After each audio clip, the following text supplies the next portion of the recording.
नमस्कार बंधुरा बांगाली सेरा हेसेले सबाइके स्वागत। आज के फुलकपिर एकदमई एकटा भिन्न स्वादेर रेसिपि आपनादेर साथे शेयर करते चलेछि। हाते समय कम थाकले मात्र 8 থেকে 10 मिनिटेर मध्येई किन्तु एई रेसिपिटा सहजेई बानिये निते पारबेन। और एटा खेते जेमनई टेस्टी तैरी कराओ किन्तु तार पाशापाशि भीषणई सहज। और रेसिपि भालो लागले बंधुरा लाइक शेयर कमेंट करते भुलबेन ना। नतुन बंधु हये थाकले अवश्यई करे चैनलटी सबस्क्राइब करे देबेन। ताहले आसुन एबार रेसिपिटी आमरा देखे निই। तो एखाने एकटा मोटामुटी मीडियम साइजेर फुलकपि निये निয়েছি। एबार এই फुलकपि থেকে কয়েকটা টুকরো কেটে নেব। তো ফুলকপির ডাঁটার দিকের অংশটা কেটে বাদ দিয়ে দিলাম। এবার ফুলকপি থেকে এইভাবে ফুলগুলোকে কেটে নিচ্ছি। এবার এগুলোকে কয়েক ভাগে ভাগ করে নিচ্ছি। তো একটু মিডিয়াম সাইজের করে ফুলকপিটা কেটে নিলাম। তো এবারে ফুলকপিগুলোকে পরিষ্কার করে ধুয়ে নেব। আর এরপর দেখুন এখানে একটা বড় সাইজের আলু নিয়ে নিয়েছি। তো যে পরিমাণ ফুলকপি নিয়েছি এর জন্য একটা বড় সাইজের আলুই কিন্তু যথেষ্ট। তো আলুটাকেও এইভাবে কয়েক টুকরো করে কেটে নিলাম। তো এরপর এখানে নিয়ে নিয়েছি দুটোর মতো মিডিয়াম সাইজের পেঁয়াজ। যদি বড় সাইজের পেঁয়াজ হয় তাহলে একটার মতো পেঁয়াজ নেবেন। আর এই পেঁয়াজ দুটো স্লাইস করে কেটে নেব। এরপর কেটে নিচ্ছি একটা মিডিয়াম সাইজের টমেটো। আর এই টমেটোটাকে এখানে আমি স্লাইস করে এইভাবে পাতলা পাতলা করে কেটে নিচ্ছি। আপনারা চাইলে কিন্তু একদম ছোট ছোট করে কুচিয়েও নিতে পারেন। তো কাটাকাটির পর্ব কিন্তু মোটামুটি আমাদের এখানে হয়ে গেছে। তো এখানে এবার আমি নিয়ে নিয়েছি 1 কাপের থেকে একটু কম পরিমাণে কড়াইশুঁটি। এই রেসিপিটাতে কড়াইশুঁটির পরিমাণটা একটু বেশি লাগবে। তো এবার এই ফুলকপিগুলো পরিষ্কার করে ধুয়ে রাখার পর এর মধ্যে কড়াইশুঁটিটা অ্যাড করে দিলাম। এরপর এখানে দেখুন দুটো মিডিয়াম সাইজের পেঁয়াজকে এভাবে একটু বড় বড় করে কেটে পেঁয়াজের পাটগুলোকে আমি ছাড়িয়ে রেখেছিলাম। তো সেই পেঁয়াজটাও ফুলকপির মধ্যে দিয়ে দিলাম। তো এরপর রান্নাটা শুরু করব। তার জন্য একটা প্রেসার কুকার নিয়ে নিয়েছি। আর প্রেসার কুকারের মধ্যে দিয়ে দিচ্ছি প্রায় 2 টেবিল স্পুন পরিমাণে তেল। তো রান্নাটা এখানে আমি সাদা তেল দিয়ে করছি, আপনারা কিন্তু সরষের তেল দিয়েও করতে পারেন। তো দেখুন তেল কিন্তু একদম অল্প পরিমাণেই নিয়েছি। তো তেল ভালোমতো গরম হয়ে যাওয়ার পর দিয়ে দিলাম 1/3 স্পুন পরিমাণে গোটা মৌরি। জোয়ান দিচ্ছি 1/3 স্পুন পরিমাণে। এতে করে হজমটা ভালো হয় আর সুন্দর কিন্তু একটা ফ্লেভার আসে। 1/2 টিস্পুন পরিমাণে গোটা জিরে দিয়ে দিলাম। আর সব শেষে দিলাম 1/2 টিস্পুনের মতো চিলি ফ্লেক্স। চিলি ফ্লেক্স যদি না থাকে তাহলে সেক্ষেত্রে কিন্তু আপনারা শুকনো লঙ্কা একদম ছোট ছোট করে কেটেও দিতে পারেন। তো লো ফ্লেমে মশলাটাকে 10 থেকে 12 সেকেন্ডের মতো ভেজে নিলাম। তো সুন্দর গন্ধ বেরোনোর পর যে পেঁয়াজটা আমি আগে স্লাইস করে কেটে রেখেছিলাম সেই পেঁয়াজটা দিয়ে দিলাম। দিয়ে এবার খুব ভালো করে পেঁয়াজটাকে এখানে হালকা লালচে করে আমরা ভেজে নেব।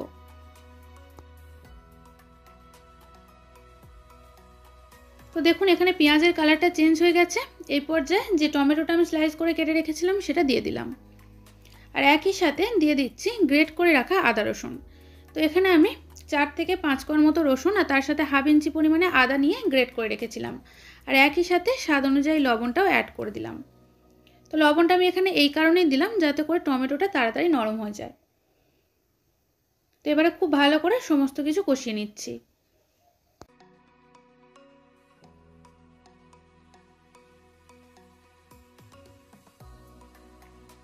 দেখুন এখানে টমেটোটা কিন্তু আগের থেকে অনেকটাই নরম হয়ে গেছে।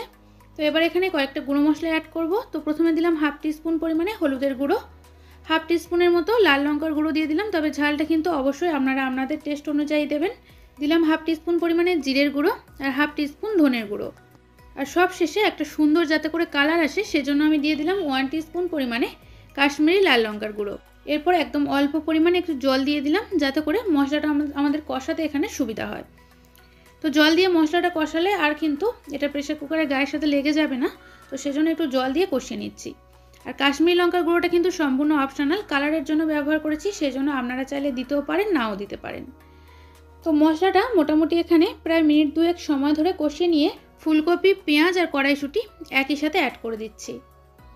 তো সেজন্য আমি আগে থেকে বাটির মধ্যে কিন্তু ফুলকপি, কড়াইশুঁটি আর পেঁয়াজটা একসাথে অ্যাড করে রেখেছিলাম। তো সেটা এবার প্রেসার কুকারের মধ্যে দিয়ে দিলাম। দিয়ে খুব ভালো করে মশলার সাথে নেড়েচেড়ে কষিয়ে নিচ্ছি।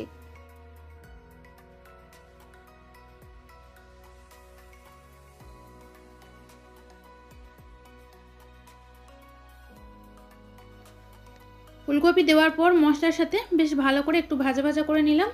তো এইবার এখানে অ্যাড করে দিচ্ছি কেটে রাখা আলু। তো আলুটা দেওয়ার পর আরও একবার ভালো করে মশলার সাথে মিশিয়ে নিতে হবে। আর এই রান্নাটা যারা খুবই অল্প তেল পছন্দ করেন তাদের জন্য কিন্তু অপূর্ব একটা রান্না। খেতেও যেমন ভালো লাগে, অল্প তেলেও রান্না, আর সময়ও কিন্তু একদমই কম লাগে। তো এবার এখানে পরিমাণ মতো জল অ্যাড করে দিচ্ছি। তো এখানে আমি 1 কাপ পরিমাণে জল অ্যাড করলাম, খুব বেশি পরিমাণে জল কিন্তু এখানে আমি অ্যাড করিনি। তো জলটা দিয়ে খুব ভালো করে নেড়েচেড়ে জলের সাথে মিশিয়ে নিচ্ছি। তো গ্যাসের ফ্লেম মিডিয়ামে রেখেছি, ততক্ষণ এটা ফুটতে থাক। আর অন্যদিকে একটা তাওয়া বসিয়ে তাওয়ার মধ্যে দিয়ে দিচ্ছি 1.5 টেবিল স্পুন পরিমাণে বেসন। তো তাওয়াটা ভালো মতো গরম হয়ে যাওয়ার পর তবে এখানে বেসনটা অ্যাড করলাম। 1.5 টেবিল স্পুন পরিমাণে বেসনের সাথে অল্প একটু কাসুরি মেথি দিয়ে দিলাম। তো এখানে আমি 1 টিস্পুন পরিমাণে কাসুরি মেথি দিয়ে দিয়েছি। এবারে খুব ভালো করে গ্যাসের ফ্লেমটাকে একদম লোতে রেখে এই দুটোকে একসাথে রোস্ট করে নিতে হবে।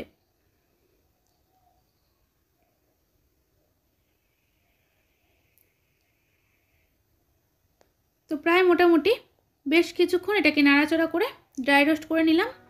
আর এটা ড্রাই রোস্ট করার সময় গ্যাসের ফ্লেমটাকে কিন্তু লোতে রাখতে হবে। তো এবারে এই ফুলকপির মধ্যে কিন্তু এই ড্রাই রোস্ট করে রাখা বেসনটা দিয়ে দেব। দিয়ে এবারে খুব ভালো করে নেড়েচেড়ে মিশিয়ে নেব। তো বেসনটা আমি এই সময় অ্যাড করলাম এই কারণেই, এতে করে কিন্তু এটা কড়াইয়ের গায়ের সাথে বা প্রেসার কুকারের গায়ের সাথে লেগে যাবে না। তো এটা যদি কষানোর সময় আমি ব্যবহার করতাম তাহলে কিন্তু সব কিছু দিয়ে যখন এটা আমি কষিয়ে নেব তখন প্রবলেম হয়। তো সেজন্য এটা আমি এই সময় ব্যবহার করলাম। তো এরপর প্রেসার কুকারের ঢাকনাটা বন্ধ করে দিয়ে এটাকে 2টোর মতো সিটি দিতে হবে। তো 2টো সিটি দেওয়ার পর ঢাকনাটা কিন্তু সঙ্গে সঙ্গে খুলবেন না, প্রেসার কুকারের ভাপটা একটু বসিয়ে নেওয়ার পর তারপর এটা খুলে নিচ্ছি। তো দেখুন ভেতরটা কিন্তু এখনও ফুটছে, আর দেখুন মোটামুটি কিন্তু সব কিছু গোটাই আছে। তো 2টোর থেকে যদি এটা বেশি সিটি দিতে যান তাহলে কিন্তু এটা ঘেঁটে যাবে। তো সেজন্য 2টোর মতো সিটি দিলাম। আর আলুটাও দেখুন এখানে কিন্তু খুব সুন্দরভাবে সেদ্ধ হয়েছে। আর এখানে গ্রেভিটা দেখুন কত সুন্দর হয়েছে। তো এখানে আমি গ্রেভিটা কিন্তু এইরকম রাখতে চেয়েছিলাম, তো সেজন্য 1 কাপ পরিমাণে জল দিয়েছিলাম। আপনারা যদি গ্রেভিটা আরও কম রাখতে চান তাহলে কিন্তু জলের পরিমাণটা কম দেবেন। তো সব শেষে দিয়ে দিলাম 1/2 টিস্পুন পরিমাণে আমচুর পাউডার, আর দিলাম অল্প পরিমাণে একটু গরম মশলার গুঁড়ো। আর এরপর ওপর থেকে অল্প একটু ধনেপাতা কুচি ছড়িয়ে দিলাম। তো এবারে সমস্ত কিছু ভালো মতো করে নেড়েচেড়ে মিশিয়ে নেব। আর আমচুর পাউডার যদি আপনারা না পছন্দ করেন তাহলে কিন্তু একটু কমও দিতে পারেন, বা অনেকে যদি একেবারেই অপছন্দ করেন তাহলে কিন্তু নাও দিতে পারেন। তো এবারে ভালো করে নেড়েচেড়ে মিশিয়ে নিলাম। তো বন্ধুরা, ভাত হোক বা রুটি পরোটা হোক সব কিছুর সাথে কিন্তু ফুলকপির এই রেসিপিটা দুর্দান্ত লাগে, আর অল্প সময়ের মধ্যেই তৈরি হয়ে যায়। তো সেজন্য আপনারাও কিন্তু বাড়িতে একবার এটা ঝটপট বানিয়ে নিন। আর একবার যদি এইভাবে বানান তাহলে কিন্তু বারবার বানাবেন। আর আমার আজকের রেসিপি আপনাদের কেমন লাগলো অবশ্যই করে জানাবেন। যদি ভালো লাগে তাহলে একটা লাইক আর শেয়ার করতে ভুলবেন না। আর আমার থেকে নিত্য নতুন রেসিপি পেতে চ্যানেলটি সাবস্ক্রাইব করে পাশে থাকা বেল বাটনটি প্রেস করে দেবেন। তাহলে আমি যখনই আমার চ্যানেলে কোনো নতুন ভিডিও ছাড়বো তার আপডেট আপনাদের কাছে খুব সহজেই পৌঁছে যাবে। আজ তাহলে এই পর্যন্ত, আবারও দেখা হবে নতুন কোনো রেসিপির সাথে। সবাই ভালো থাকবেন, সুস্থ থাকবেন, ধন্যবাদ।